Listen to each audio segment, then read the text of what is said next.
Berfirmanlah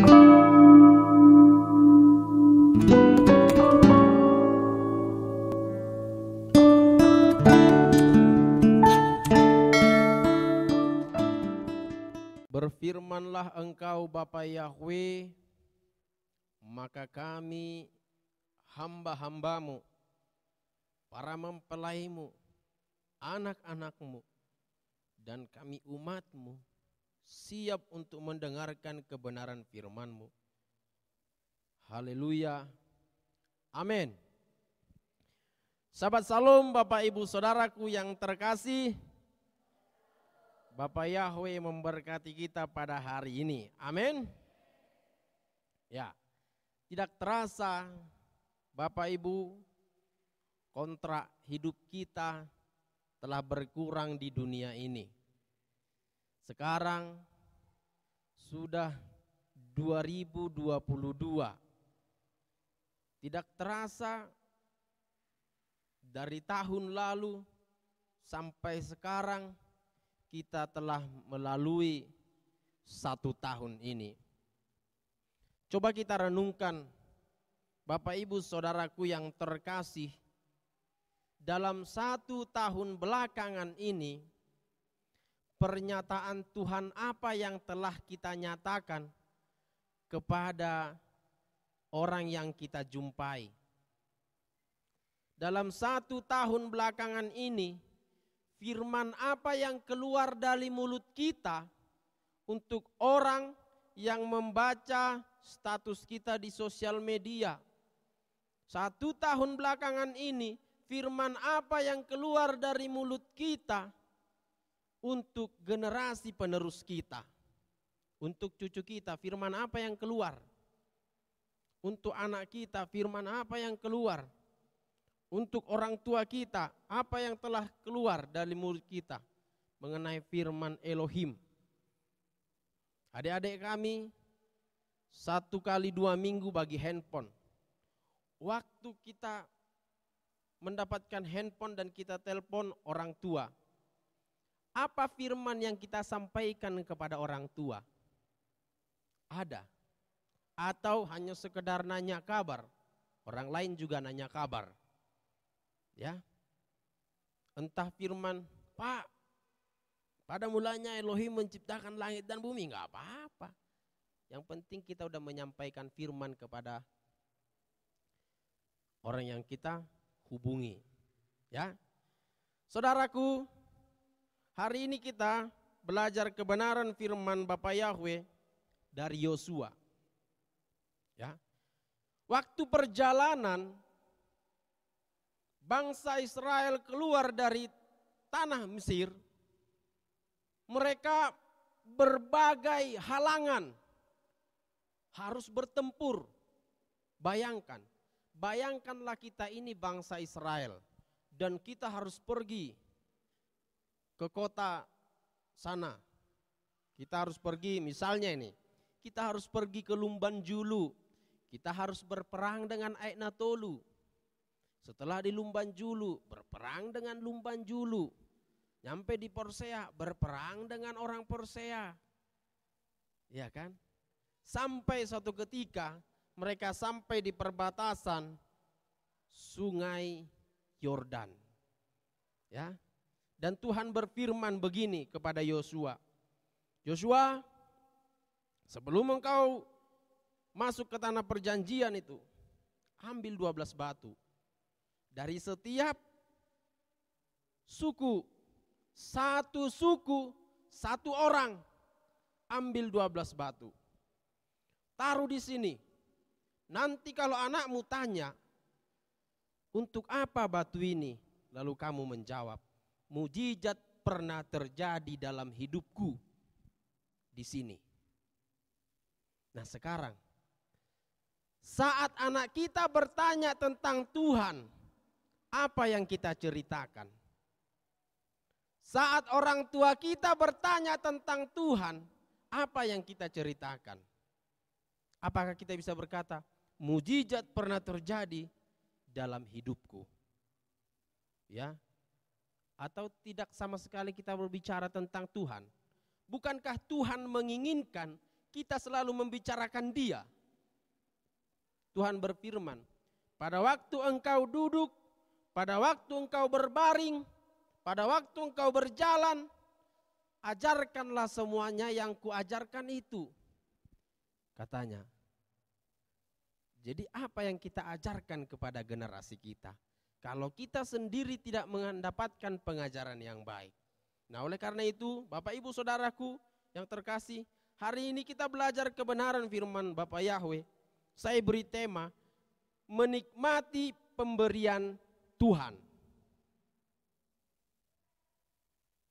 Sama-sama kita menikmati pemberian Tuhan.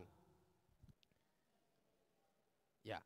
Kita buka 1 Yosua 5 ayat 1 sampai 12.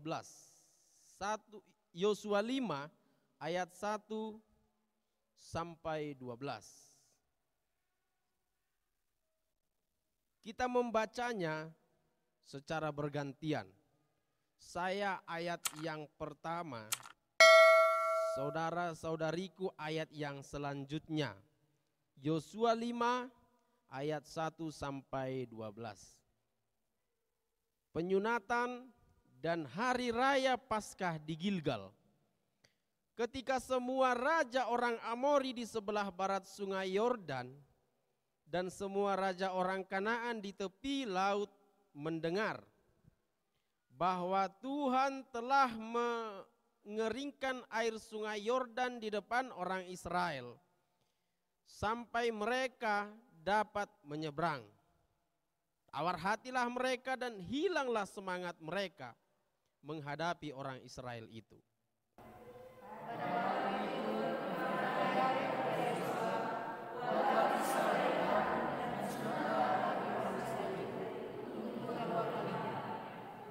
Lalu Yosua membuat pisau dari batu dan disunatnyalah orang Israel itu di bukit kulit katan.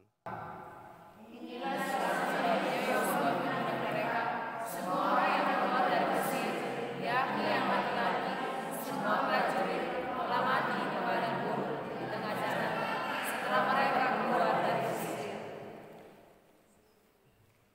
Sebab semua orang yang keluar dari Mesir itu telah bersunat, tetapi semua orang yang lahir di padang gurun dalam perjalanan sejak keluar dari Mesir belum disunat.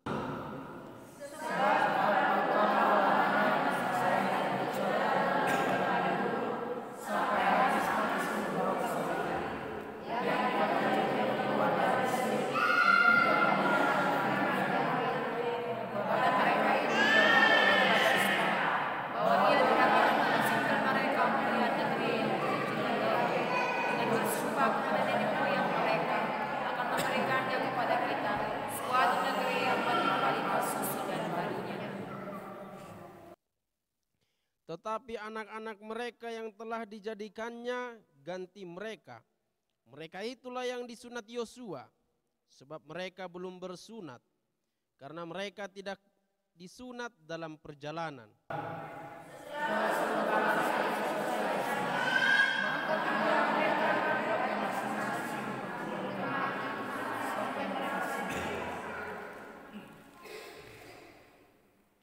Dan berfirmanlah Yahweh kepada Yosua, hari ini telah kuhapuskan celah Mesir itu daripadamu.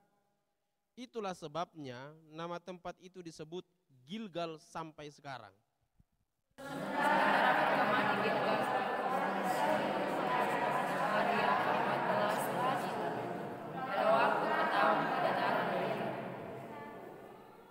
Lalu pada hari sesudah Paskah mereka makan hasil negeri itu, yakni roti yang tidak beragi dan bertih gandum pada hari itu juga. Lalu berhentilah mana itu pada keesokan harinya setelah mereka makan hasil negeri itu. Jadi orang Israel tidak beroleh mana lagi, tetapi dalam tahun itu. Berarti saudaraku, mana berhenti saat setelah penyeberangan Sungai Yordan ya. Mana berhenti. Kenapa? Karena bangsa Israel sudah menikmati hasil yang telah dijanjikan oleh Yahweh. Ya. Tapi tetap yang dinikmati bangsa Israel itu selalu dari Yahweh. Sebelum mereka masuk ke tanah perjanjian, mereka menikmati mana selama 40 tahun. Setelah mereka sampai di tanah Kanaan, mereka sudah memakan hasil dari tanah Kanaan, mana berhenti. Artinya berkatnya tetap dari Yahweh. Ya, saudaraku yang kekasih, semua yang kita miliki sekarang adalah pemberian Bapa Yahweh. Kita percaya untuk hal itu? Ya. Tapi marilah saudaraku, semua pemberian Bapa Yahweh itu kita pastikan untuk kita nikmati. Karena enggak semua yang kita punya itu kita nikmati. Kadang-kadang menjerumuskan. Iya kan? Marilah semuanya yang kita miliki itu kita nikmati. Kita punya sepeda. Pastikan sepeda ini kita nikmati. Jangan sampai sepeda ini mencelakakan kita. Kita punya handphone. Pastikan handphone ini kita nikmati. Jangan sampai handphone ini mengadu domba kita. Kita punya banyak hal. Ya kan? Pastikan yang kita punya itu kita nikmati. Saudaraku, betapa ngerinya bangsa Israel melihat tanah perjanjian itu. Ya kan? Kemarin kami ke Gunung Nebo. Cerita-ceritanya dari situlah dilihat tanah perjanjian itu. Dari Gunung Nebo. Kami lihat begini. Itulah bangsa Israel itu. Rupanya bangsa Israel itu kelihatan hijau. Ya, sini padang gurun, sana padang gurun, itu bangsa Israel hijau dia. Ya, betapa ngerinya orang yang tidak masuk tanah perjanjian itu, yang mati di padang gurun. Ya, tapi Bapa Yahweh membuat suatu pernyataan yang luar biasa. Sebelum engkau masuk ke tanah perjanjian itu, sunat dulu mereka yang belum bersunat. Ya, hari ini saya tidak berbicara atau mengajar tentang sunat dan tidak sunat. Kalau saudara percaya mengenai sunat lahiriah, silahkan. Tapi jangan menghakimi mereka yang percaya dengan sunat hati, sunat iman. Kalau saudara percaya dengan sunat hati, sunat iman, silahkan. Tapi jangan menghakimi mereka yang mengimani sunat lahiriah. Ya. Di ayat pertama dikatakan, ketika semua raja orang Amori di sebelah barat sungai Yordan dan semua raja orang Kanan di tepi laut mendengar bahwa Tuhan bekerja untuk bangsa Israel, mereka gemetar, mereka takut. Saat musuh mendengar kita mengandalkan Tuhan, maka musuh akan takut. Amin. Siapa musuh kita? Setan, iblis. Ya, musuhmu adalah setan seperti singa yang mengaum-ngaum. 1 Petrus 5 ayat 8. Kita buka dulu 1 Petrus 5 ayat 8.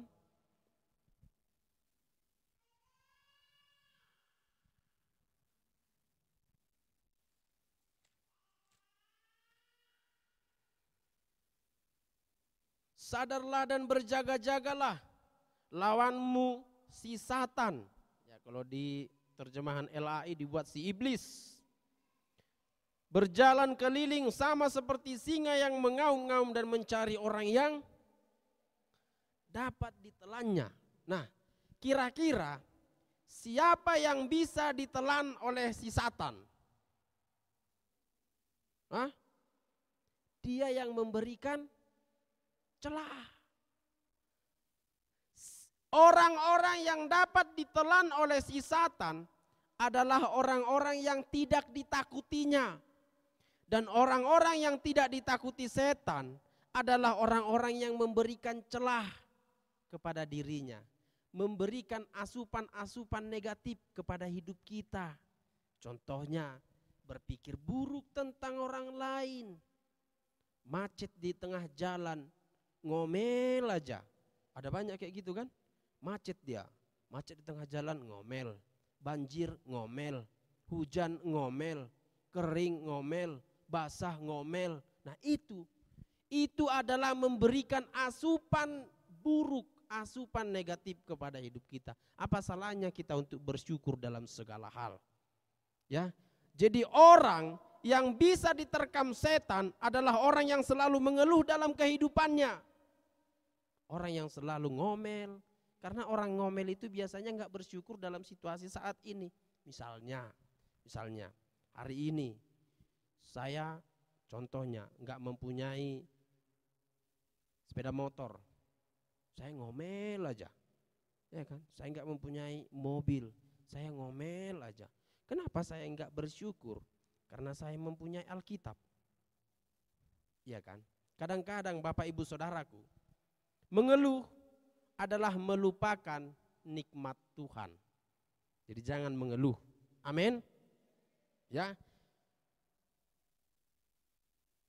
Musuh kita, si Satan, akan gemetar saat dia tahu kita mengandalkan Tuhan. Sebenarnya setan itu sangat gemetar kepada Ayub. Kenapa? Karena Ayub mengandalkan Tuhan. Sehingga setan berusaha bagaimana supaya Ayub ini tidak mempengaruhi yang lain, dekat dengan Tuhan. Karena moto utama setan, apa itu moto utamanya? Itu sikapnya. Motonya adalah membuat anak-anak Tuhan berbalik dan menganggap Tuhan itu sesat. Iya kan? Setan itu apa? Karakternya memutarbalikkan fakta. Benar enggak? Apa kata firman Tuhan tentang setan? Bapa segala pendusta. Dari awal di Taman Eden, setan telah memutarbalikkan fakta.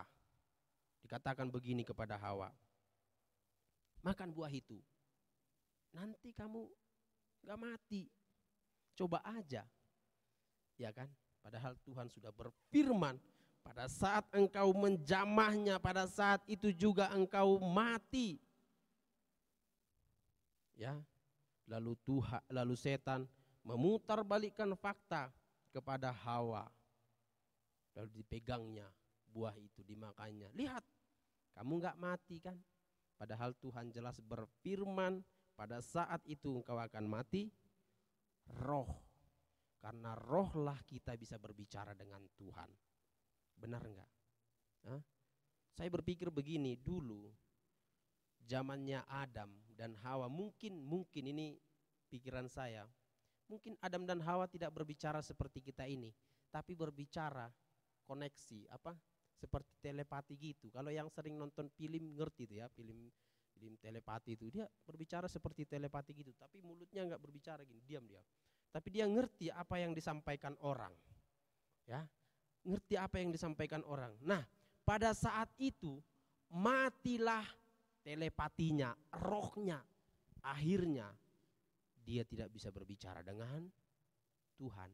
Kalaupun dia berbicara dengan Tuhan, dia takut. Makanya saat mati roh, artinya Hawa dan Adam telah disusupi dosa, maka Tuhan melangkah ke Taman Eden. Lalu dia berbicara, aku dengarnya suara langkah kakimu Tuhan, dan aku takut. Amin. Aku dengarnya suara langkah kakimu Tuhan, dan aku takut. Kenapa Adam dan Hawa takut? Karena dia disusupi dosa. Dosa sudah berkuasa. Orang-orang yang takut adalah orang-orang yang dikuasai dosa. Jadi sekarang masih zaman takut. Takut kepada apa? Takut kepada apa kita? Apa rupanya yang kita takuti? Gelap, tinggal bawa lilin.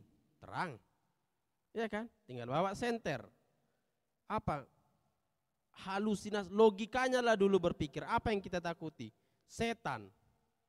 Nanti tiba-tiba ada genderuwo. Wow, wajahnya seram. Tenang, nggak nembus dia. Kan setan itu kan roh dia. Jadi kalau ditumbuk kita, dia tembus.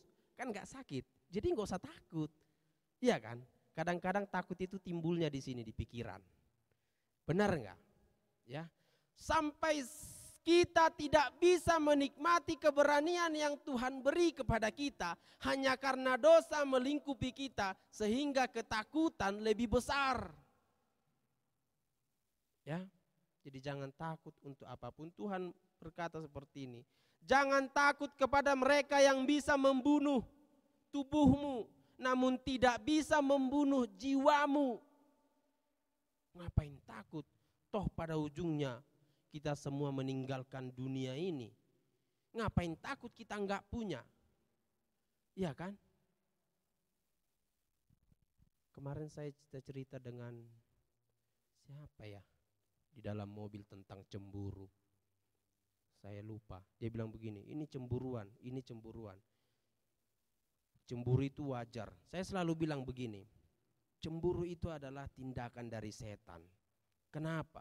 Karena orang cemburu adalah orang yang takut kehilangan. Benar enggak? Ngapain takut kehilangan? Kalau sudah diperuntukkan Tuhan untuk kita, ya untuk kita aja. Benar enggak? Ya. Andalkanlah Tuhan itu, maka semuanya itu yang kita tidak pikirkan saja akan digenapkan Tuhan untuk kita. Ya, jangan takut saudaraku.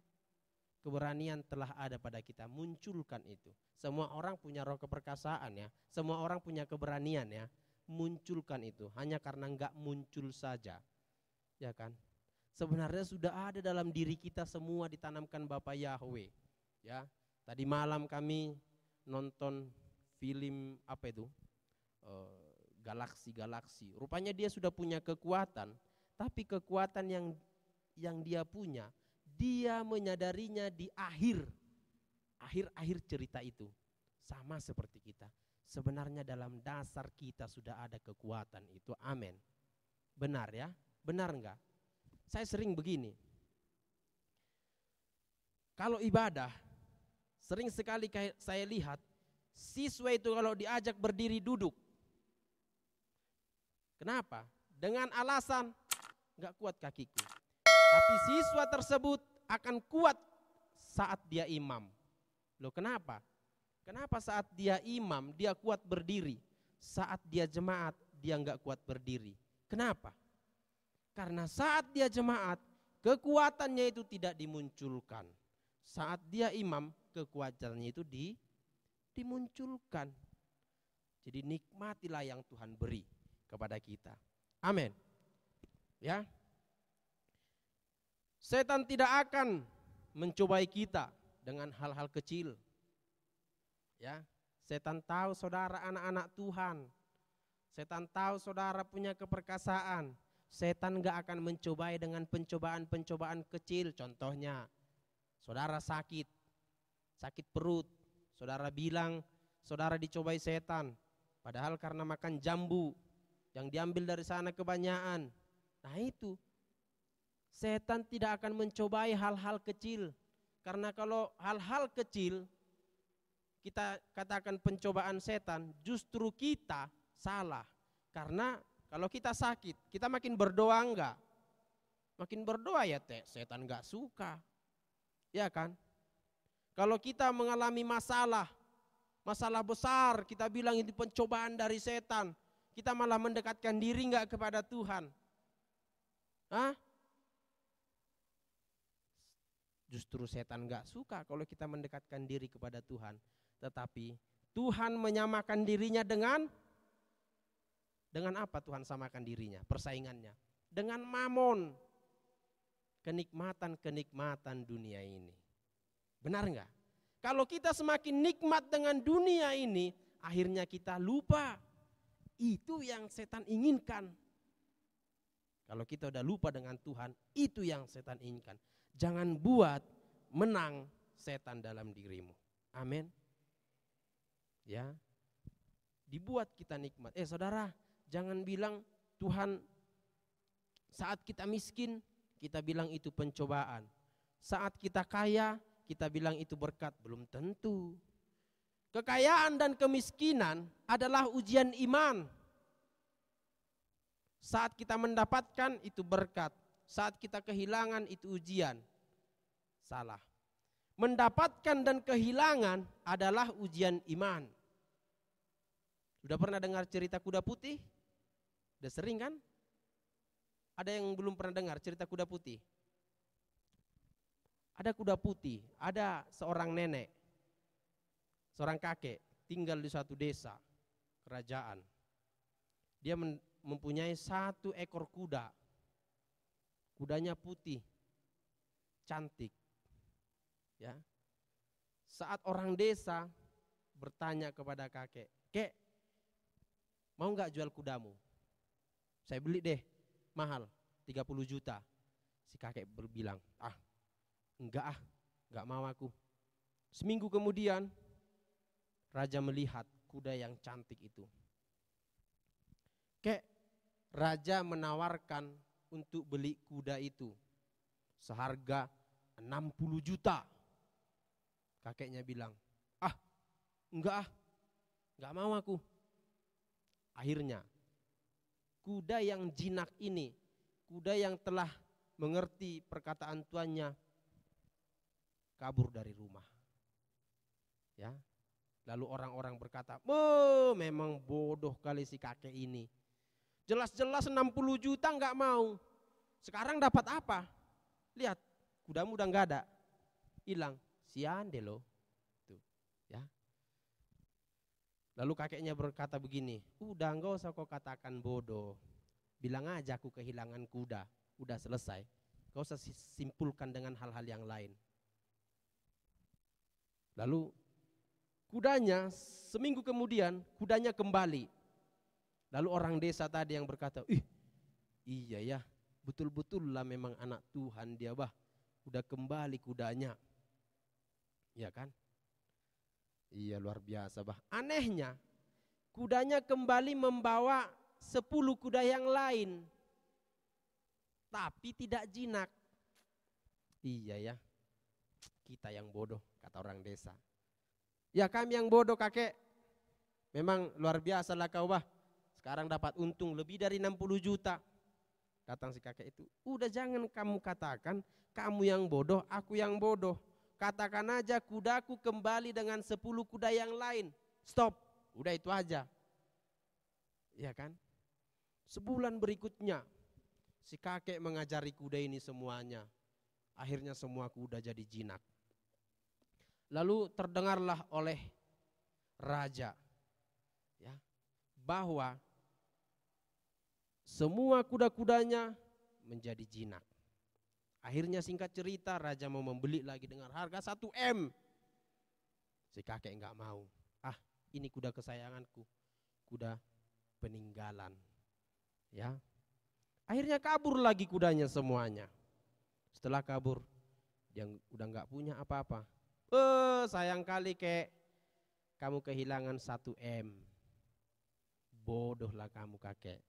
Lalu kakeknya bilang, udah enggak usah kamu katakan bodoh. Bilang aja kudaku yang jinak itu semuanya telah pergi. Stop.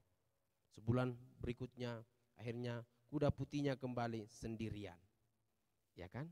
Sendirian kuda putihnya.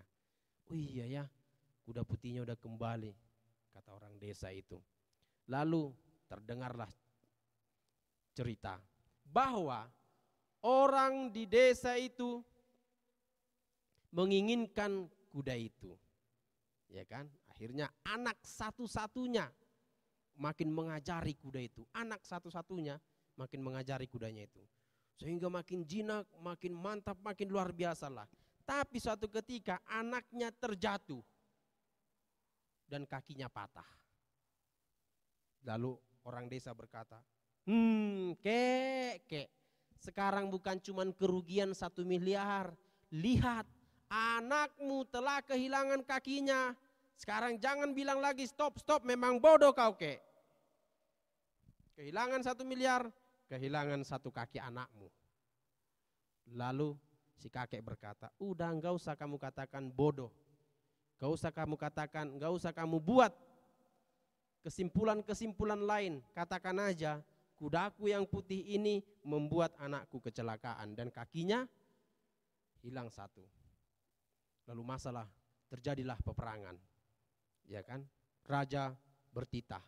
Semua anak-anak muda yang ada di desa ini harus wajib ikut militer.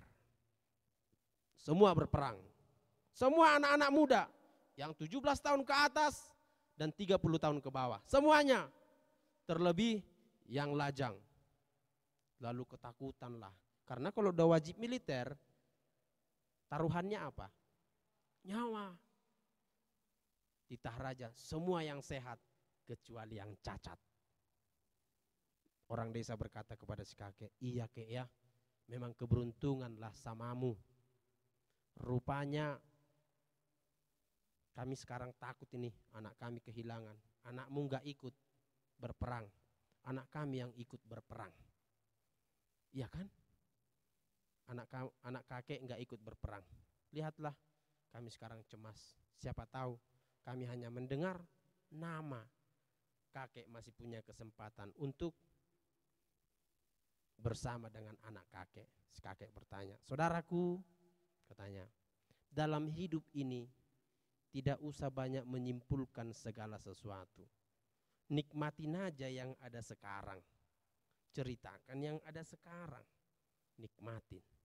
Ya, saya sekarang bersama anak saya yang cacat. Anak saudara sehat disuruh wajib ikut militer. Nikmatin saja dan berdoalah. Kadang saudaraku yang terkasih, hanya karena menyimpulkan masa depan dan membuat opini-opini, kita kurang menikmati yang ada hari ini. Saya selalu bilang, sama istri saya begini, kalau dia selalu memikirkan begini, aduh nanti baju siapa begini ya, kayak mana ya, aduh modelnya kayak mana ya. Padahal di rumah selalu saya bilang begini, kalau udah di rumah lah, nanti itu dapat di situnya itu. Kita hidup sekarang ini di sini nih, tapi kita hidup di masa depan. Kan masa depannya lah memikirkan baju orang kan, bagaimana modelnya nanti dapat di situnya itu. Kalau kita pikirkan pun enggaknya, langsung jadi kelar. Ya kan, sering juga setelah di rumah, kayak mana baju yang tadi ya, pas enggak sama dia ya, hidup di masa lalu. Ya kan, jadi hiduplah di masa sekarang. Amin. Supaya apa? Supaya kita lebih bisa menikmati hidup itu. Kalau kita hidup di masa lalu, kita hidup di masa depan, kita enggak akan menikmati hari ini. Karena tujuan kita adalah menikmati pemberian Tuhan. Haleluya. Ya. Sebab masa depan adalah misteri yang akan kita jalani. Masa depan itu adalah, mari kita jadikan pembelajaran di masa lalu untuk menyongsong masa depan. Udah selesai kan? Gak usah diribet-ribetkan sehingga kita jadi pening. Ya, nanti jadi makin depresi kita. Ya kan? Ade Rai pernah bilang di podcastnya Deddy Kobujer, bilang begini. Dokter berkata merokok bisa mengurangi umur. Orang yang merokok terus-menerus tetap aja panjang umurnya. Ya kan? Orang yang minum minuman keras, lihat ada yang panjang umurnya. Ya kan? Tetapi orang yang memperpendek umur adalah orang yang pikirannya stres. Jadi jangan mau pikiranmu stres. Amin. Ya, nikmati hari ini. Haleluya. Ya, jangan stres. Beda stres dengan gila. Kalau gila lebih panjang lagi umur karena dia enggak memikirkan hidup. Kalau stres terlalu semua dipikirkan. Iya kan? Orang lewat dipikirkan. Orang jalannya agak lain dipikirkan. Orang matanya begini dipikirkan. Semua dipikirkan. Nggak boleh. Ya, nanti kita enggak bisa menikmati hidup. Amin. Ya.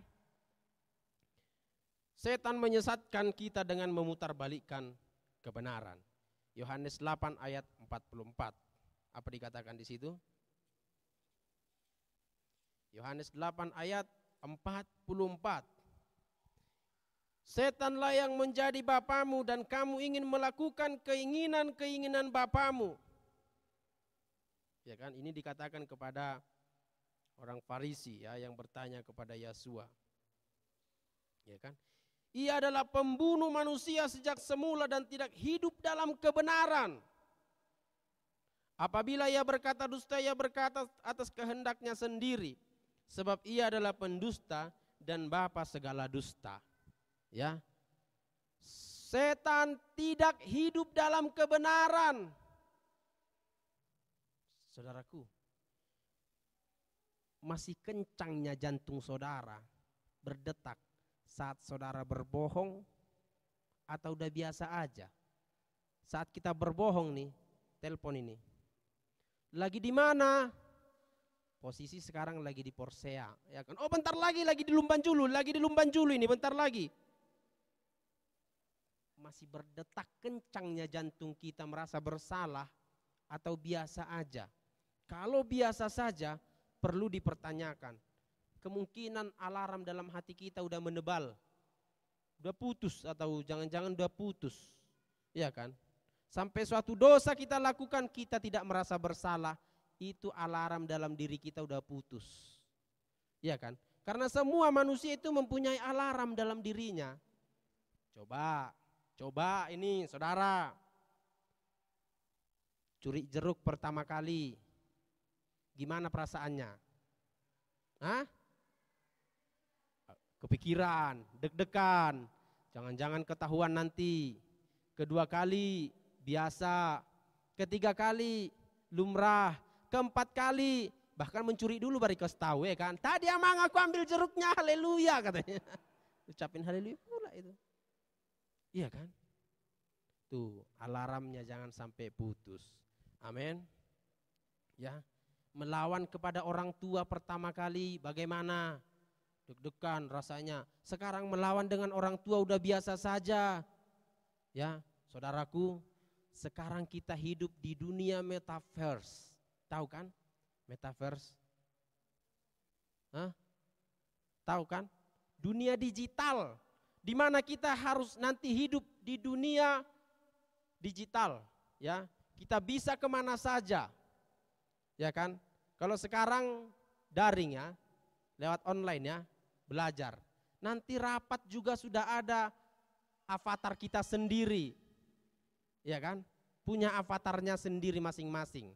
Jadi kita punya alat, kita pergi ke bioskop dalam avatar itu, dalam digital itu, ya. Kita bisa membeli tanah di dunia digital itu. Sama dengan siapa di sini pernah punya permainan COC? Kita bisa beli tanah, kita bisa bangun istana, kita bisa bangun apa. Namun dalam COC kita masih hidup di dunia nyata. Yang kita kerjakan adalah Android kita. Nah, sekarang ini zamannya udah berubah. Kita sendiri yang bisa merasakan suasana di dalam digital, di dalam dunia maya. Bayangkan itu. Ya, kalau kita ikuti perkembangan. Kalau kita, saudaraku, enggak membuka diri lagi, kita stuck di kehidupan kita sekarang, maka kita enggak bisa menikmati dunia ini. Ya. Dahulu ada pendeta yang melarang memakai Facebook, nonton TV, membuka YouTube.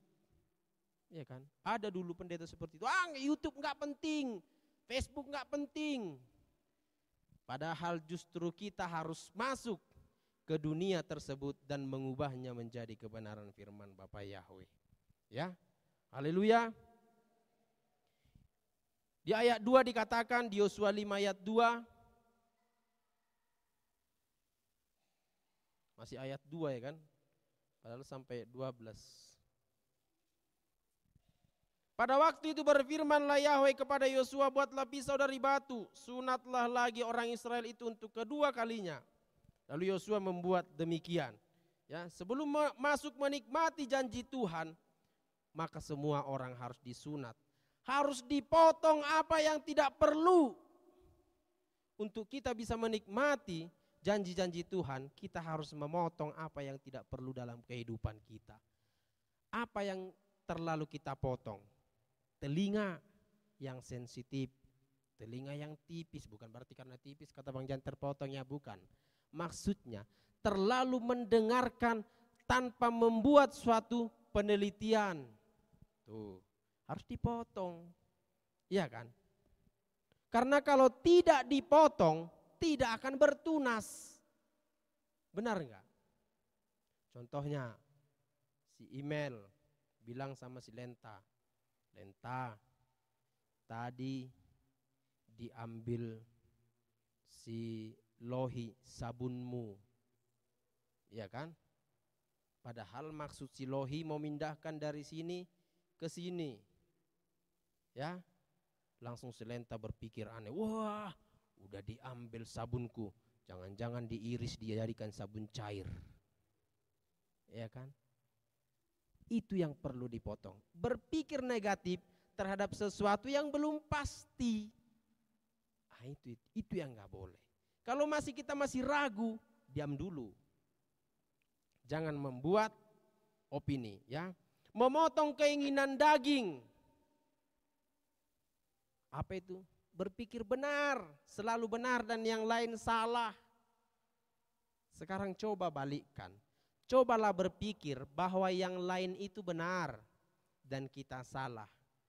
Walaupun yang lain salah, anggap aja itu untuk menguji iman kita. Ya. Menguji iman kita. Walaupun sebenarnya salah, misalnya Bang Febe membuat kesalahan kepadaku. Walaupun dia salah, aku anggap dulu benar. Kenapa dia berbuat seperti itu kepadaku? Kan gininya saudaraku. Segala sesuatu yang terjadi di dunia ini kan gak kebetulan kan. Kita percaya semuanya itu ada, atau ada yang percaya sesuatu kebetulan. Bukankah sesuatu yang tidak kebetulan itu adalah sesuai rencana Tuhan, sesuai keizinnya Tuhan. Kalau Tuhan sudah mengizinkan Bang Febe berbuat sesuatu kepadaku sehingga aku sakit hati, bukankah segala sesuatu yang diizinkan Tuhan terjadi untuk kebaikan kita yang mengasihi Dia? Dalam Roma 8 ayat 28. Segala sesuatu terjadi mendatangkan kebaikan bagi orang yang mengasihi. Tapi kalau saudara enggak mengasihi Tuhan, segala sesuatu terjadi kepada saudara dan saudara merasa benar, saudara merasa tersakiti, saudara akan bersungut-sungut. Saudara akan merasa, aduh kok kayak gini aku ya, aduh gimana lah ya. Dia itu salah, dia itu salah, dia itu salah dan kita benar. Ya kan? Tapi mari kita anggap dulu, oh tindakan dia itu benar.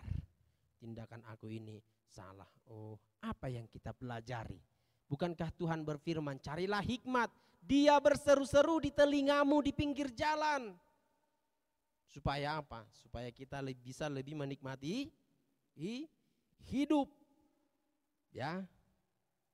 Amin. Menyalahkan orang lain atas situasi yang terjadi adalah tindakan yang tidak mensyukuri kenyataan yang ada. Ya, untuk menerima situasi yang buruk terjadi kepada kita sehingga kita tidak depresi adalah menerima kenyataan memang begitulah adanya. Ya kan? Kadang-kadang gini, waktu sekolah dulu ya kan. Kalau teman saya ini lebih pintar dari saya itu merasa kayak mana ya, depresi kali hidupnya gitu. Tapi sekarang saya belajar, rupanya kalau orang bangkit, kita menerima kenyataan itu supaya kita enggak depresi. Ya kan? Supaya kita enggak merasa gimana, terkucilkan. Ya, terima saja. Sekarang, hari ini saudara dipermalukan. Ya kan? Dipermalukan misalnya di sosial media. Jelas muka kita mendapatkan bulian. Bisa depresi loh. Tapi kalau kita terima, oh iya ya, aku memang kena bully, itu karena ulahku. Ya. Jadi, menerima kenyataan situasi yang terjadi saat ini adalah mengurangi tingkat depresi yang terjadi kepada kita. Ya. Setelah pohon dipotong maka akan bertumbuh, bertunas dan berbuah.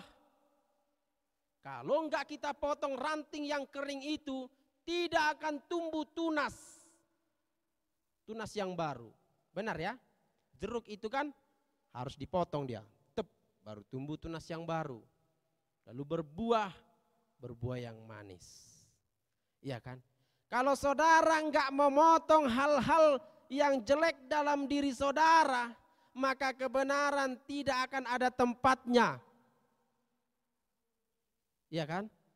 Enggak akan ada tempatnya kebenaran. Kan udah penuh nih di hati kita. Harus dibuang dulu supaya ada tempat yang baru buat kebenaran. Tapi kita tidak cukup hanya memotong hal-hal yang buruk dalam diri kita. Harus juga bertumbuh. Ya, supaya apa? Supaya bisa menghasilkan buah. Artinya mengupgrade diri. Kita perlu mengupgrade diri kita, membuat pertumbuhan diri kita, jangan jalan di tempat. Ya. Jangan jalan di tempat. Harus juga kita melihat situasi yang terjadi. Tadinya kita menanam jagung di sini. Padahal cuaca sudah tidak memungkinkan lagi untuk menanam jagung. Dan menurut penelitian harus menanam sawit misalnya. Apakah kita harus bertahan menanam jagung? Iya kan? Kalau kita bertahan menanam jagung, jagungnya tidak akan berbuah hasil. Sawit yang sekarang berkembang, apakah kita harus bertahan menanam jagung? Kita harus coba mengupgrade diri kita dengan situasi yang terjadi. Ya, kalau sistem bisnis katakan ATM. Apa itu ATM? Amati, tiru, modifikasi. Ya kan? Sekarang zamannya dunia digital. Sekarang kita bisa menanam di dunia digital, kenapa enggak kita coba? Ya, artinya perkembangan sesuatu itu harus kita ikuti. Ya, orang yang bisa mengikuti perkembangan adalah orang yang hidup terus menerus. Ya, saya suka dengan artis Deddy Corbuzier. Dulu pesulap, ya, sehingga sulap naik daun. Setelah itu dia master nih. Apakah dia bertahan dengan dunia sulapnya? Enggak.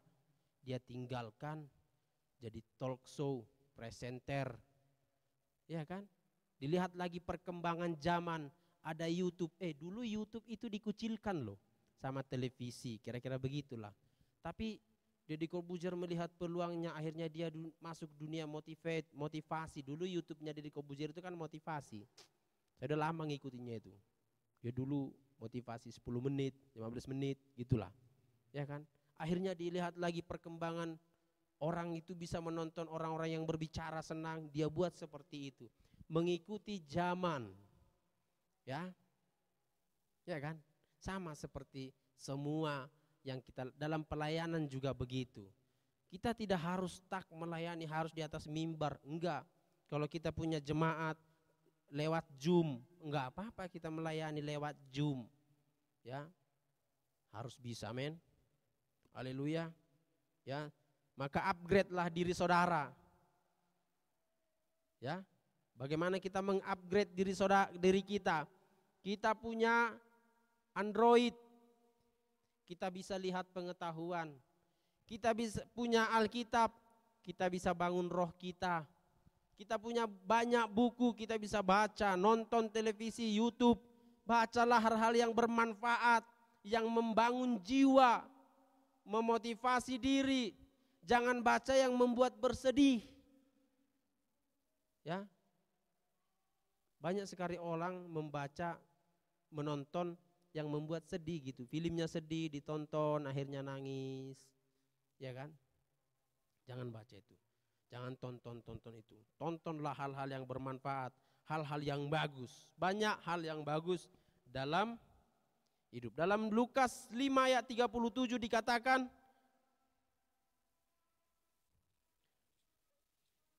Lukas 5 ayat 37 dikatakan begini.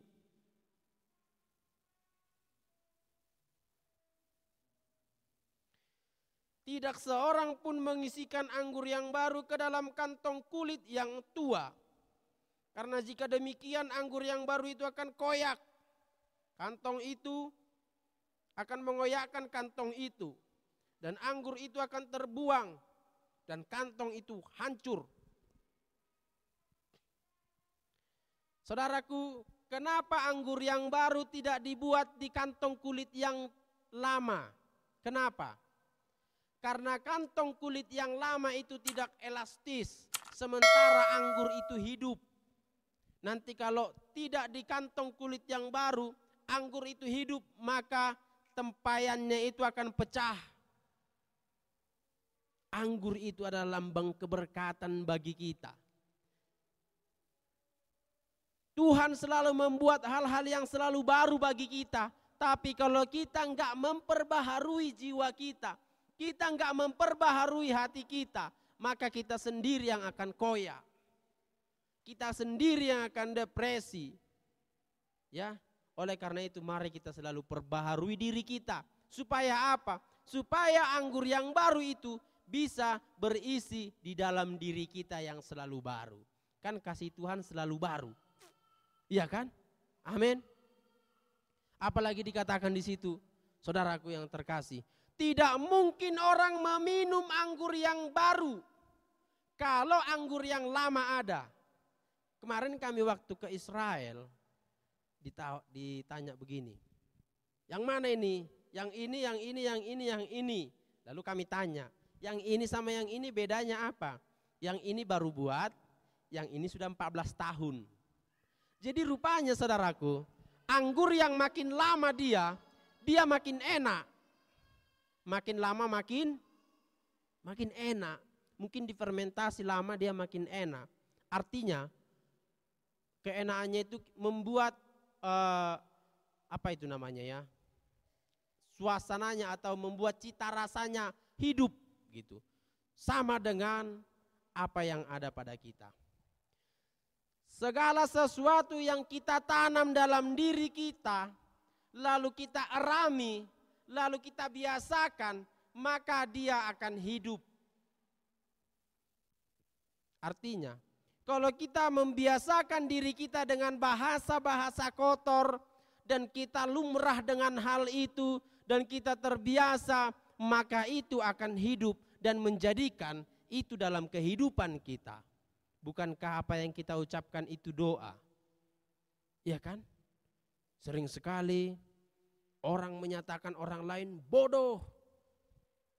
Dan itu hal biasa. Kalau sering-sering kita ucapkan dan tertanam dalam hati kita, akhirnya ucapan kita bisa jadi benar dalam kehidupan kita. Ya.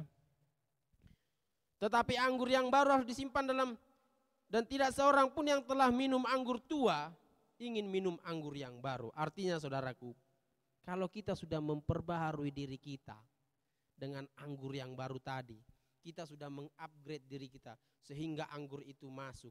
Percayalah, anggur itu akan membuahkan cita rasa yang baik dalam kehidupan kita. Ya, sekarang mungkin tidak terlihat hasilnya, tapi tunggu 10 tahun ke depan. Tunggu 12 tahun ke depan, kita akan melihat anggur yang tertanam dalam diri kita mempunyai cita rasa yang luar biasa. Amin. Haleluya. Kebiasaan-kebiasaan yang lama kita lakukan akan menjadi gaya hidup kita. Ya. Kebiasaan buruk mempengaruhi kebiasaan baik. Jadi saudaraku, tetaplah lakukan kebiasaan-kebiasaan yang benar. Amin. Supaya apa? Supaya kita tetap berbuah dan guntinglah hal-hal yang tidak perlu dalam diri kita. Supaya apa? Supaya tunas baru muncul. Maka buatlah checklistnya. Hari ini apa yang telah aku gunting? Hari ini apa yang telah aku perbaharui? Ya kan? Kalau kita sering menyerukan hal-hal yang tidak setiap hari, coba dikurangi sampai dia benar-benar tergunting. Kalau yang tidak penting digunting, yang penting akan masuk. Kalau yang tidak penting tidak digunting, yang penting tidak akan masuk. Ya. Jadi guntinglah apa yang tidak penting supaya yang baru masuk bagi kita. Amin. Mari kita bersatu dalam doa.